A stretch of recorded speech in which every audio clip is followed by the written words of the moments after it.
Hello everybody and welcome back to my channel. Today I would like to share with you a little tutorial on how to paint an autumnal tree with a watercolor. It is a really simple but really effective, and the result that you get is really realistic as well. For this painting we will only need a few watercolors. I would recommend you to get a cold yellow, like a lemon yellow for example, and a warm one, like a cadmium yellow deep, or whatever couple of yellows you may have. I would recommend you to get a sap green, or if you are a little courageous, perhaps a Prussian blue. A red, and I'm using here a scarlet red, burnt umber, and finally some grey. You can use black as well, but be very careful with the black, because it tends to be overpowering the other colors and bring the painting to be a little muddy at the very end. So the first thing that we need to do is to get along with the sketch. First thing first, I would sketch the body of the tree or the trunk, and you don't really need to be precise here. Actually, the more wobbly you are with your lines, the better. When you're done with the trunk, just start laying out the main shape of the tree, which could be like a big circle on your page or an oblong type of shape. This shape will surround the entire head of the tree. When you're happy enough with that shape, again, you won't need to be precise at all, but if you're following a image as a reference, I would recommend probably to stick to the main shape in the image. Next thing will be to draw cloud-like shapes all around the head of the tree, sticking within the circle that we just drew. Just a few clouds, big and small. They can be rough shaped with rough edges or very smooth.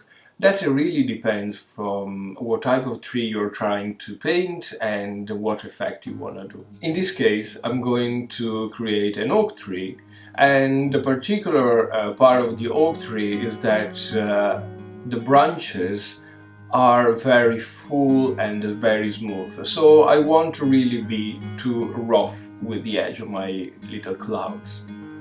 When everything is filled with clouds, you just need now to decide where the lights come from. And in this case, the light will come from the left side of the painting. So I will keep in mind this all throughout my painting, to be darker, or to use darker colors on the right side and to use a lighter color on the left side, because of course the lights come from the left side. Another thing to keep in mind is that although the lights come from the left side, the lights come from above as well. And a tree is not flat, but is round, is three-dimensional. So we need to keep this in mind in order to fill in our shapes with the right shadows. And the entire key here for this painting to be actually a realistic watercolor painting is actually, it is to get the lights and shades right.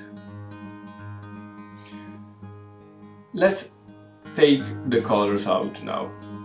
And starting with a very light cold yellow, I'm going to basically fill in the first big round shape that we draw in the beginning. Be mindful to leave some white space within the clouds. This will come handy later when you will draw the branches, so you will paint the branches.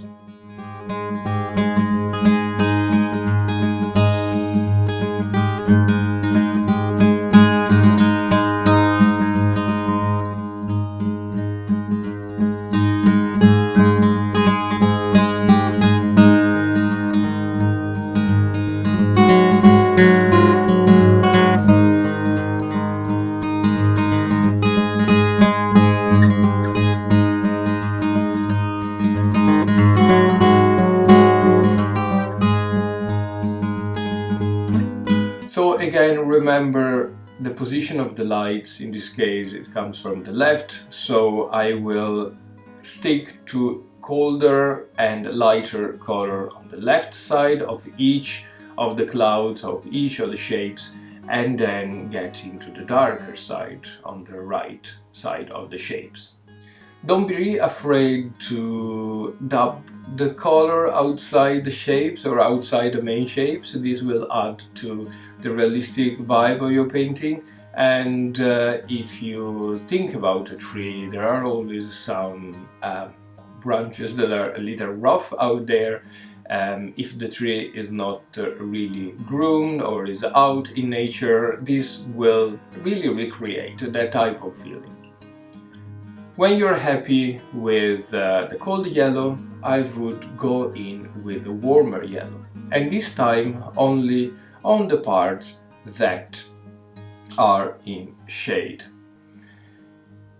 If you take one of your little clouds or your little shapes, I would divide that 50-50. So half of the cloud will be cold yellow and half of the cloud will be dark yellow. Now remember just to work the little shapes, the little clouds. Don't work the entire round shape, the entire head of the tree as one. Keep that in mind, but we are focusing on very small parts or segments of the tree.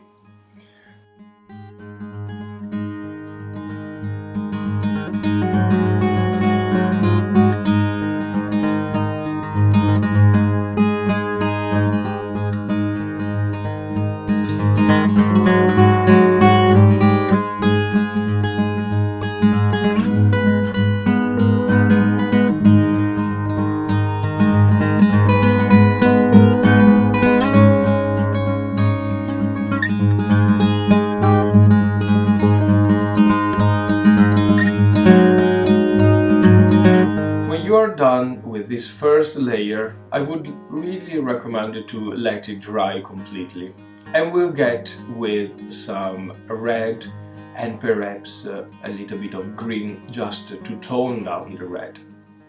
Again here, work the little clouds, the single shapes, and remember to stick to the part which is more in the shade, more in away from the light, and dab the color very gently, like little dots of colors on the part of the shade.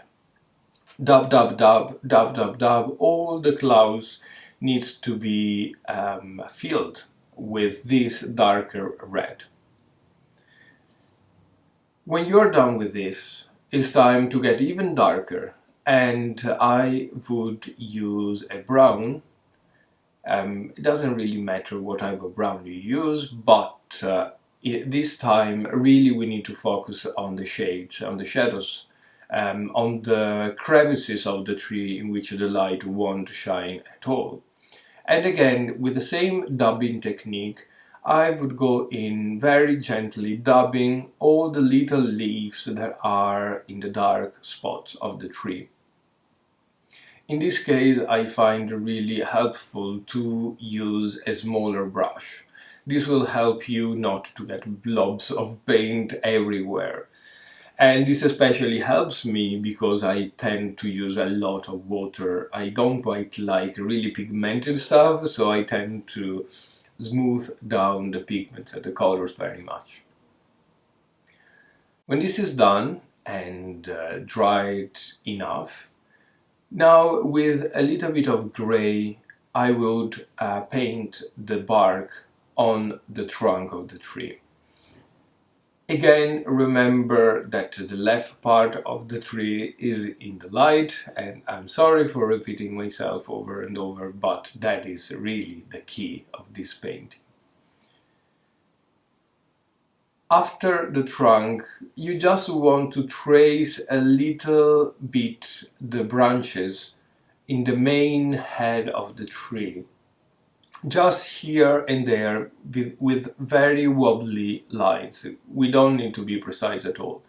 The branches in a tree are hiding from the leaves. They are behind the leaves. They are within leaves. They are within other branches. They are behind the head of the tree. They are in front of the tree. So it's completely random. And here you absolutely don't want to need to be precise. So just draw a few. Don't overdraw them. We just need an idea, a hint that they are there. When the gray is done, I would go back in with my dark brown only on the part of the shade.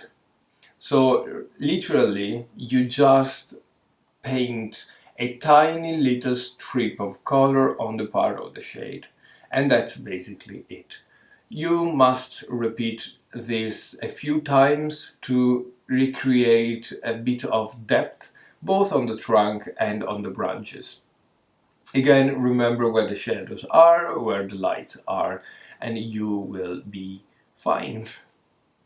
The last thing to do is add a little bit of ground, or if the tree is within an environment, within a landscape painting, add your landscape, still remembering though where the shadows and the lights are.